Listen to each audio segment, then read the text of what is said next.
this class. I got. No. It's so bad. I never noticed she was in here. Probably hiding. You gotta get a Case Keenum live video. Yeah. We need to make a, like, the Brian Hunter Serenity.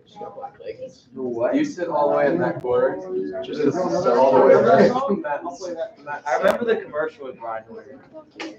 And they called him the savior after he went like 3-2 or something. Something like And then that. he tore his ACL, trying to run No the comment. machine down. That means she's insecure. She said no comment. You have one? No All comment. right, y'all, here we go. We're getting to crunch time where we gotta get through the Gilded Age. We're already. Date isn't up there yet because I'm kind of like thinking we might get done tomorrow, but if we don't, then the test wouldn't be till Wednesday or maybe Thursday, but by the end of this period, actually, I'll have a better idea of whether the test is going to be Tuesday or Wednesday. And that's your last big grade for the 9 weeks. The first quarter of your sophomore year for most of you, or your freshman year, which is even crazier because you just started high school, is going to be over. So you'll be, so sophomores are like literally just 2 short years away from probably knowing where they're going to college for sure. Going back to college. Or not going to college, wherever you're going. I'm not gonna keep you. Go back. What is this? Caleb, what is that? Picture up. Caleb, United States of America. okay, when? Back in the It's back in not the there. Gilded So Age. when? Back in the Gilded Age, When is that? 1894. Please stop talking except for Caleb. What? 1894. That would be a date. Anybody got another date that would be considered the Gilded Age? Oh, nice try, Isaac, but something besides 1893 or 94. Late 1800s. Okay, I'm not even know. he just covered all the late 1800s, right? Yeah. DC, District of Columbia, like, what is that? What is it? What do you mean? Like, It's right here. What 2 states gave up part of their land to build this place we call the District of Columbia? What does it look like? What 2 states gave up part of their land? Delaware. Not Delaware. Delaware's this little sliver. Maryland, West Virginia. Maryland and Virginia, okay? So DC's not a state. That every once in a while it becomes an issue. DC can't be a state. Logically, constitutionally. You can't have the seat of the national government be a state in itself. That doesn't make any sense if you consider what the United States is, right? So when you hear this nonsensical talk about people saying, oh, we should have another state DC, all that is political talk by one party knowing that they would get more representatives in Congress. That's all that is. Constitutionally, that is like that's not even a starter conversation to have Washington DC be its own state. You understand what I'm saying? So you might think, or heard that debate, and you're like, I wonder, maybe DC should be a state. No. Like, maybe if you had a whole new country with a whole new constitution to define what that country is, but DC being a state is a non-starter conversation. You can't even go there because that would make the seat of the national government a state. See the conflict there? See, a lot of people don't see the conflict. You know why? Look at you. I'm supposed to get back the notes, Sid. A lot of people don't see that conflict because they don't see the United States like, when I say we, people that are more like love America, I guess, constitutionally, they don't want to live according to the Constitution. So they just do everything they can to get around it. Of course, they will tell you they still love America. What do they love? The boundaries, like the physical land? Or do they love the idea? And if they love the idea, they wouldn't be saying things like transform the United States of America. Anyway, so what is DC? It's the seat of our national government, which is in a state.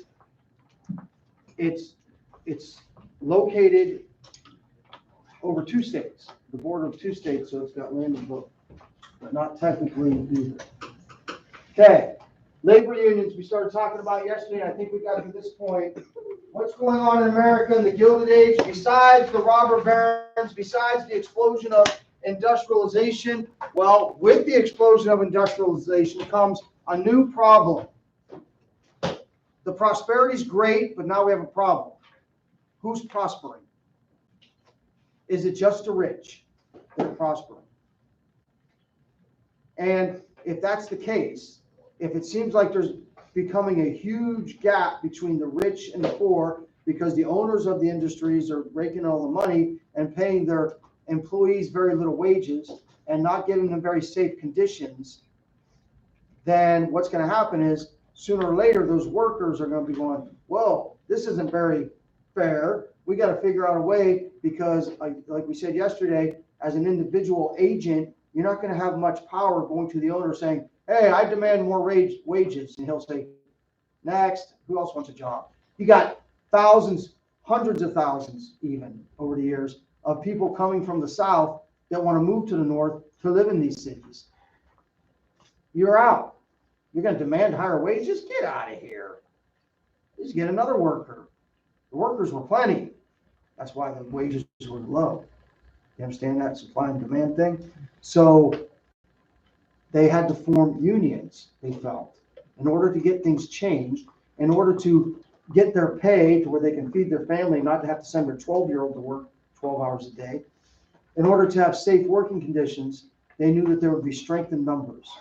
Now wait, this isn't going to go so well first, because most Americans at this time aren't in the rebellious stage as the unions are. And when the unions start forming these protests, which we call strikes, they're not going to gain favorability with America, because what's going to be coming out of them in the news? What's going to be coming out of them in the news is that 7 policemen are dead now. Good job, unions. Good job. Way to go. You started all this violence, and now 7 policemen are dead and 4 other people are dead. Aren't you happy now that you're fighting for your rights and your cause to have safer working conditions? I know that sounds crazy, but we're looking back at it, right? When you're living in the time, it was just kind of an accepted way of life, like we talked about yesterday. I would fight against slavery. I would fight against child labor. Would you? If that's just the way it was? Right? So when the unions first began, and it was almost unavoidable that there was going to be violence, because the corporate owners aren't going to listen. A, because they want to make a profit. B, one of the reasons they want to make a profit, because they want more people investing in their business. And if you're not making a profit, no one's investing in your business. That don't make sense. So what do? It's constant. These things are, you're learning as you're becoming a young adult. These are debates and problems that will always be with us. How do we solve them? Who's the future problem solvers? I hope it's you. Hope you're not depending on the people getting educated in the indoctrination assemblies called public schools that are going to be leading the country 20 years from now. I hope it's you.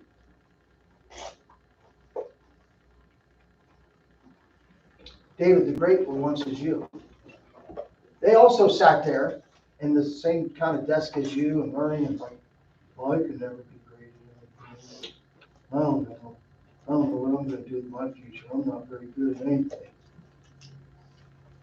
You know, I have doubts sometimes. Well, I'm removing those doubts. Then you had what we talked about earlier with Carnegie, the Homestead strike. That becomes a big deal. Oh, now there's 12 people killed. And the Pennsylvania National Guard is called in to stop this violence. Now, if you're on the other side, if you're on the union side, you're like, this violence has to happen. It's the only way it's going to change. You know what I'm saying? These people aren't listening. They're not listening to our pleas for higher wages. They're not listening to our pleas that, look at the working conditions. Look how dangerous this job is. They're not going to change. So some people feel that they have to resort to violence. And again, what I say is, it's not being met with much popularity, because most of the Americans are like, no, you can't do it that way. You're not going to change it that way. And by the way, I'm just happy to have a job. So why don't you guys just stop? Does that make sense? Then you have the Pullman strike. Things get worse and worse. And now this becomes, this was localized. This was a problem that happened in Chicago. This was a problem that happened in Pittsburgh. The Pullman strike, dealing with the railroads, by the way, named after George Pullman, who was a railroad investor owner and was big into this. If you remember, we talked about, I think it was, it was Vanderbilt with the sleeper cars. Like, wait, we're using trains to transport. Why aren't we transporting people? Sleeper cars and making that a bigger deal. So there's workers on the railroad all throughout the country that are starting to kind of get fed up with the conditions and the wages and the tensions growing all throughout the country. So this becomes a more widespread deal. And so this guy who is representing the unions becomes a household name, Eugene V. Debs. He becomes a kind of nationwide union leader. Like every factory had that one guy that was like, hey, you'll be the one that actually represents us. We've all got your back, but you'll be representing us to the corporation. This Eugene V. Debs becomes like a national figure. In fact, so big of a national figure that he becomes a presidential candidate. And he's a presidential candidate for the Socialist Party. Why? What's the socialism thing? Socialism's idea is that the quote-unquote profits or the gain from a business should be shared equally with everybody. And this is one of the problems the union had then, and still has. In this land of opportunity and freedom and liberty and the American dream of excelling and succeeding to the best of your ability, even today, after all of this strife and union power and talk of socialism, most Americans still believe that, it's really up to the individual how they're walking life. And that's probably a good thing, because the alternative is it's up to the government. So while the world will never be perfect, we pray coming out, Lord Jesus, the world will never be perfect. There are people that think that with their human ingenuity and their human power that they can make it perfect. So they will strive to make it so that we literally, even though they're not Christians, they're trying to create heaven on earth, which we know isn't going to happen. So Americans still, thankfully, in the 21st century, even though it's trying to make a comeback, still reject socialism, communism, because we know there's problems, but we also know the results of accepting that kind of thinking. Remember we talked yesterday about the boom and bust? We put up with we put up with the downtimes because we know in a capitalist system, in a free market system, things are good and bad sometimes. But we know in the alternative system, it's just a flat line. There's no hope for things getting better. So he's not very successful as a presidential candidate. He's got like a sliver of support. Those really staunch people that are like, we're the workers, we should be the ones getting all the money.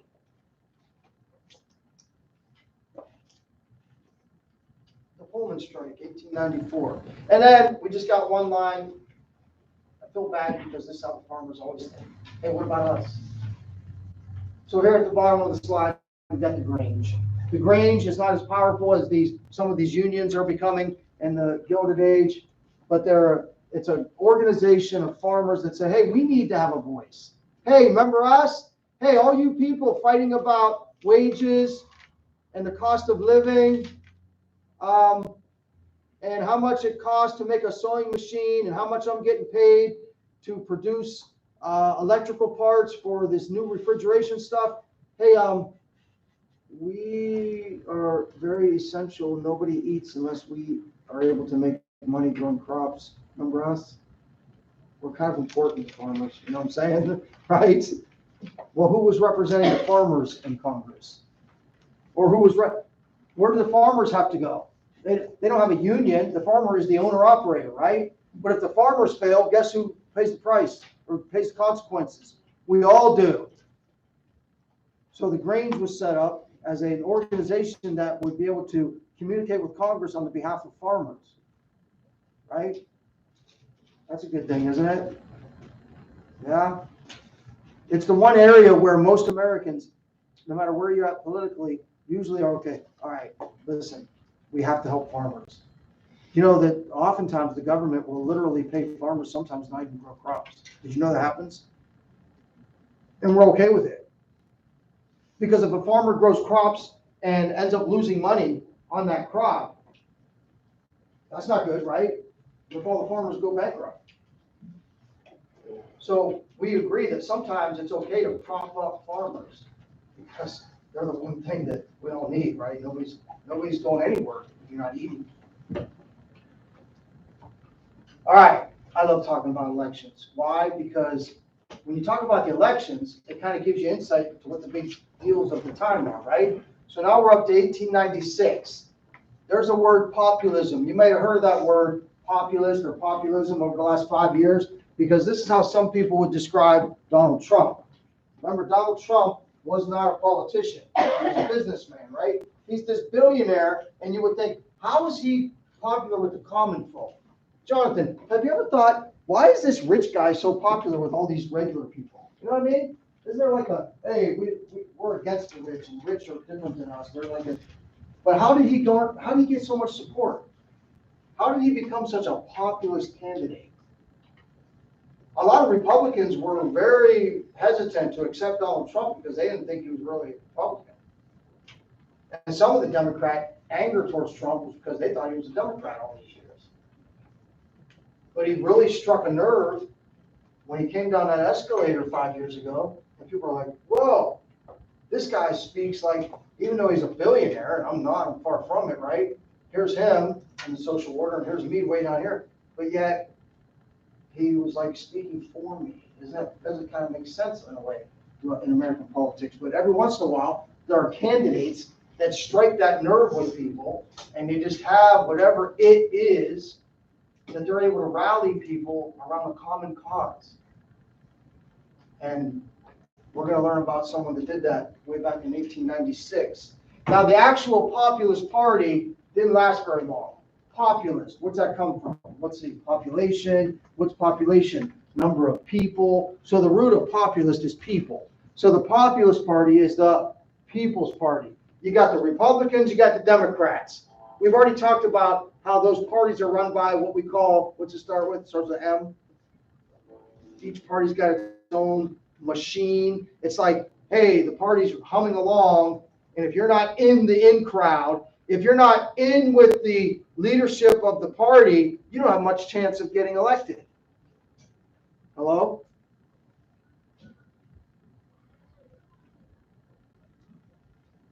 Hitting right close to home. Why do most people associated with J.P. Morgan think he didn't win his last election? He wasn't like in the in crowd, like his opponent was in the Democrat or in the Republican Party establishment. You know what I'm saying? You know, Jake, weren't you out there wearing your J.P. Morgan shirt? Most people thought, well, yeah, he's going to win. You see the signs everywhere, right? You count the signs, who's going to win? But the other guy was more of a party person. So populism is, you're not really, they don't see you as a Republican or Democrat. They see you as the person that's for them. Does that make sense? And that's why today, or this week, the latest poll, just about 80% of Republicans want Donald Trump to be the candidate in 2024 still. Because they think he's speaking for them. Okay, the Populist Party, when it did exist back in 1892, their candidate James Weaver actually won 4 states. So he kind of had an impact in that 1892 election with Grover Cleveland getting reelected. But what happens with most of the populists, when they back a populist, they end up backing the Democrat. Because the Democrats at this time are seen as the party for the working man. Right? The industrialists, Rockefeller, Carnegie, they're going to be the Republicans. And the union people are going to be the Democrats. And that's going to kind of be the way that American people think for 100 years. Democrats are for the working people.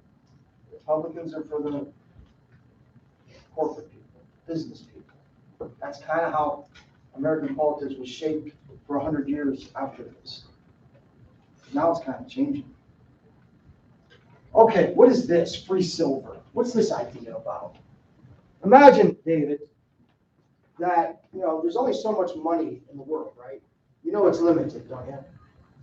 Well, it doesn't seem like it anymore, right? It seems like the government just prints more and more whenever they feel like it and spend 3.5 trillion, but there is a limited amount of money. Well, guess what? It used to be way more limited because we used to have this thing, the gold standard. It used to be that we can only print enough money that we've got that much value in gold stored somewhere. I don't know if that makes sense to you. But it used to be that the value of our money that was in the system, how many dollars were out there, there was an actual physical piece of gold to represent that money. So if all the paper money disappeared, we would still have the same amount of value because there was gold there. Are you following this? We can go to a place like Fort Knox in Kentucky or other places around the country where literally all the gold was stored. And why was it like that? Because that was the real value of these pieces of paper we have in our pocket. And we couldn't print any more money. We couldn't put any more money out there than we had gold to back it up. That happened actually for all the way till 1970s when we went off of that. But at this time, what happened in 1893? What happened in 1893? What big event started in American history in 1893? If I asked you 1933, you would all answer, oh, the Great Depression. What happened in 1893? Something very similar, just you don't know it as well. Yeah. There was a Great Depression. What was it called? Emily? The Panic of 1893, which we call today a depression. Okay, so the panic really hit the farmers hard. Not just farmers, but farmers hard. Okay, you might know that if you're in business, you have your daily business, but you need people to invest in your business. And sometimes you borrow money to make your business better because then you make payments. You understand what that is about? That the world kind of works on credit. Raise your hand if you have no idea what I'm talking about. Your parents are paying a mortgage on their house, right? Your parents are most likely paying a car payment. The world's kind of run that way. You borrow money and you pay it back. Businesses, same way. Like you could be a billionaire, but yet you still don't own everything. You're still borrowing money from the bank and paying it back. That's just kind of the way it works. Well, if the farmers owed money, but now the depression's hit, they're going to lose their land. Here's an idea. Let's make it so that we turn silver into coins and just print a gazillion of them. And now the farmers will have, quote unquote, money to pay off their loans. Whoa, that sounds like fantasy land. We'll just, all of a sudden, we got all these funds in circulation, and now the farmers get hold of that silver, and we're going to say that it's the same value as the gold, and they'll be able to pay off their debts. Well, that sounds really cool, right? Like, Tooth Fairy just showed up, and now you got money, you can pay things off. Well, that might seem like a good idea temporarily, but what's going to happen if that continues? That's not going to make sense, is it? Because that's going to cause, what's that I word that we're dealing with right now in America? Inflation. Because all of a sudden things aren't worth as much as they used to be because now you're saying silver is the same as gold. Well, this is a very big topic in that 1890s because people are like, yeah, great idea. Now I pay off my debts. I can start all over again. This time I'll do better. I'll be more careful. It's kind of like, people go bankrupt today. That's like, bankrupt, that's awful. A lot of people do it. They start all over. But free silver was a big issue in the 1890s. And that leads to this guy. If you've never heard of him, now you know William Jennings Bryan. William Jennings Bryan was perhaps, some people might still say, one of the greatest political orators in our political history. He was from Nebraska. He was pretty young. How old do you have to be president?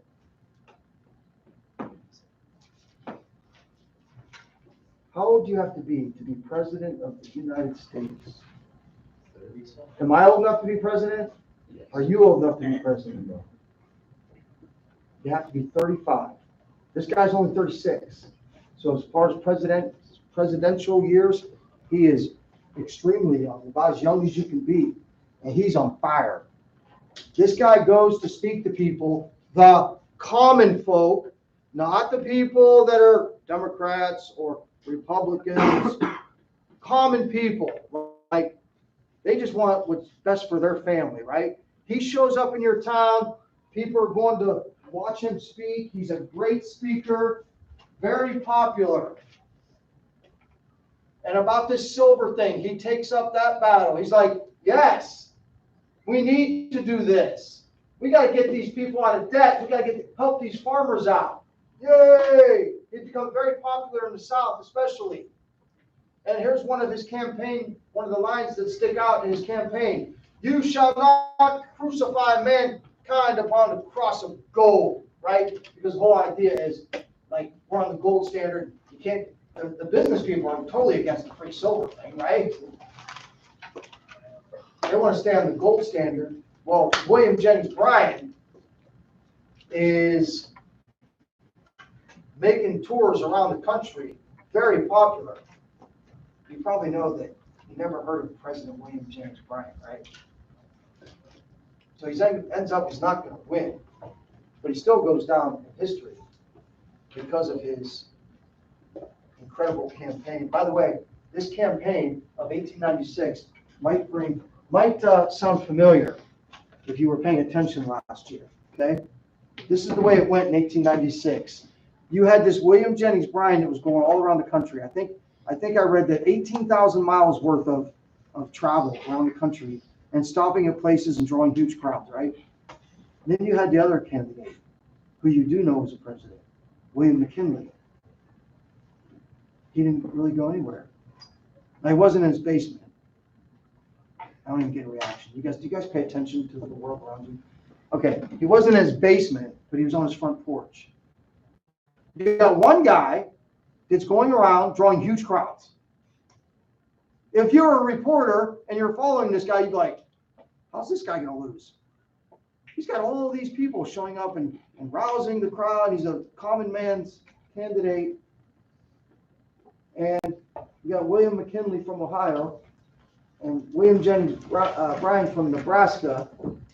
And this is the way we can describe the presidential campaign of 1896. It was the front porch campaign versus the whistle stop campaign. You understand those terms? The front porch campaign. William McKinley from Canton, Ohio. He didn't go anywhere. He didn't have to. He had other people going out speaking for him. He basically sat on his front porch and people would come and ask him questions and in small crowds, right? Then you had William Jennings Bryan. What do you think they mean by whistle stop campaign? What do you think that's implying? What's that mean? Yeah. Right. He's out there traveling all over the country, stopping at train stations and giving speech. Hey, William Jennings Bryan's coming to the local train station. Sound familiar?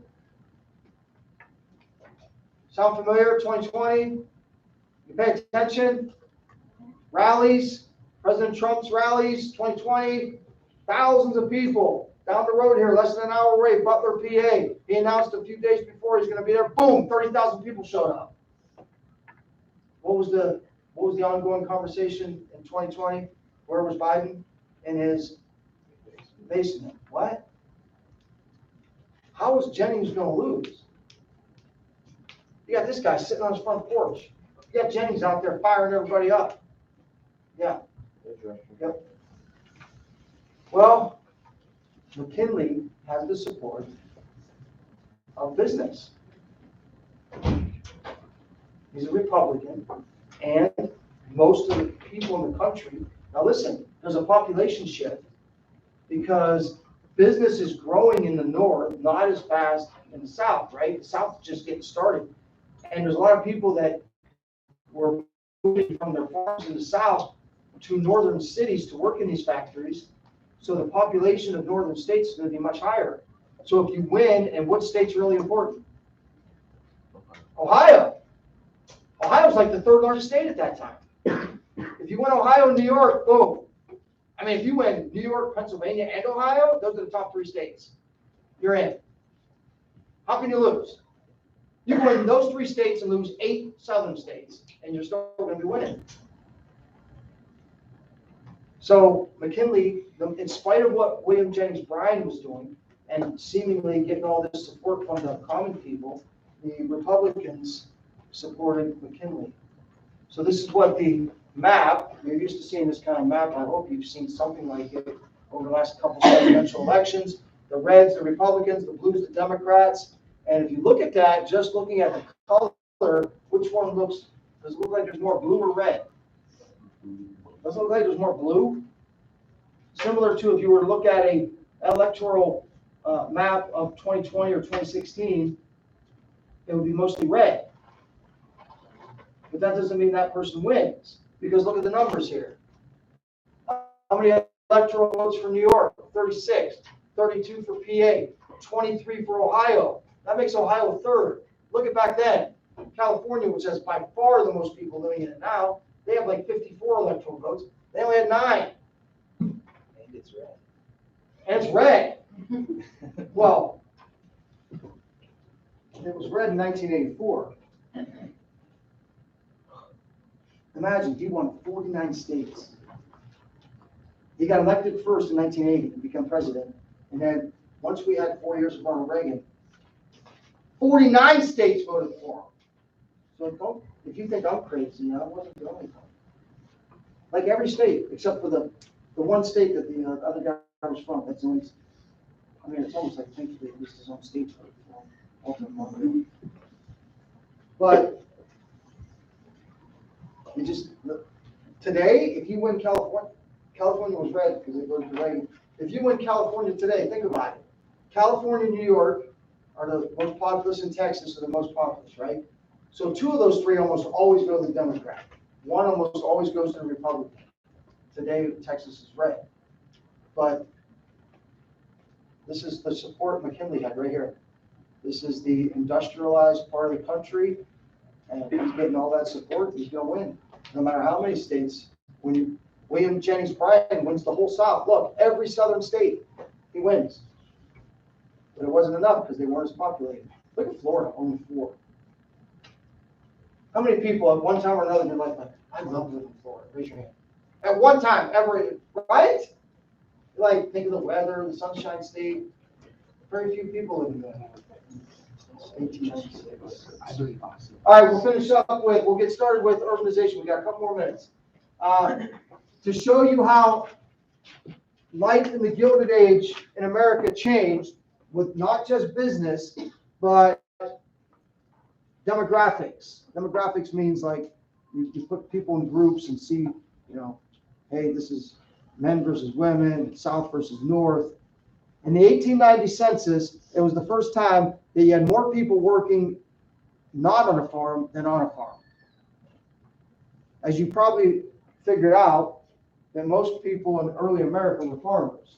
Well, for the first time, right before the 1900s, you actually have more people working in non-farming jobs.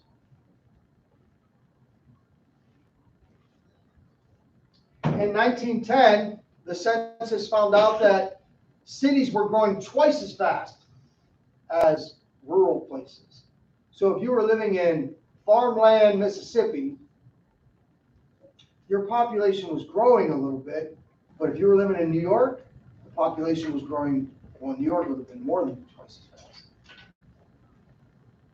New York at this time has about 5 million people living in it. That's a lot of people considering the full population. You've got cities like this, and look, right in our area, these 2 cities are 2 of the top 5 or 6 cities in the whole country in the late 1800s, early 1900s. They're among the first cities that had at least 500,000 people living in them.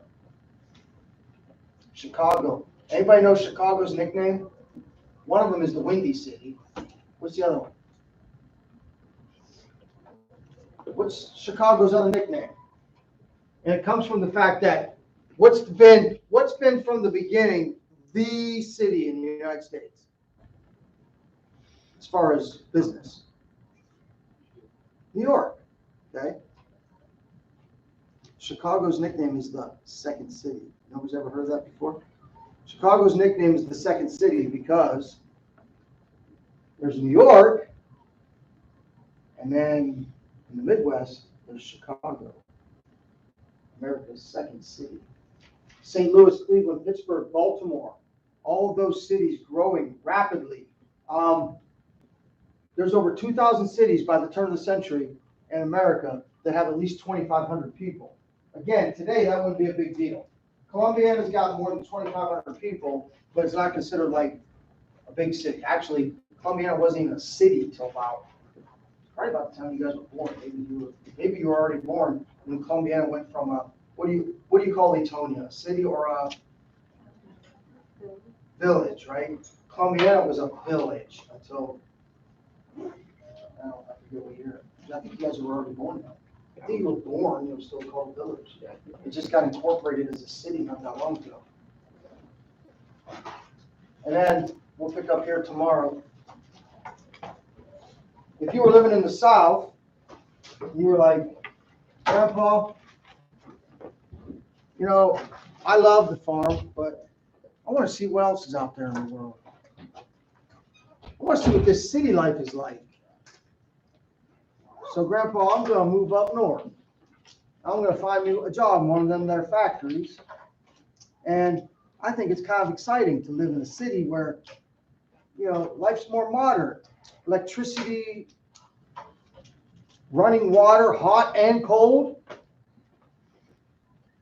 streetcars, theater, nightlife. I want to live in the city, Grandpa. That all sounds good, but what's going to come with that, Trey? What comes with city life? All the things that seem so fun, what else comes with it? Can you think of anything? Crime. What else?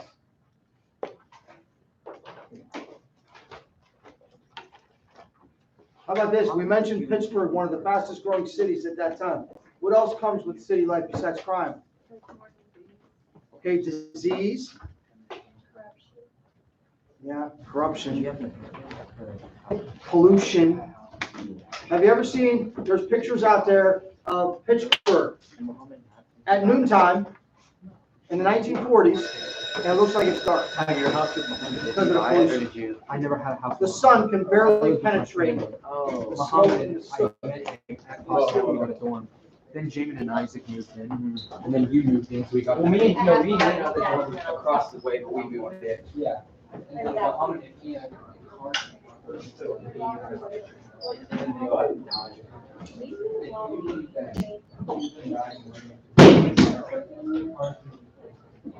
I'll put a picture of you.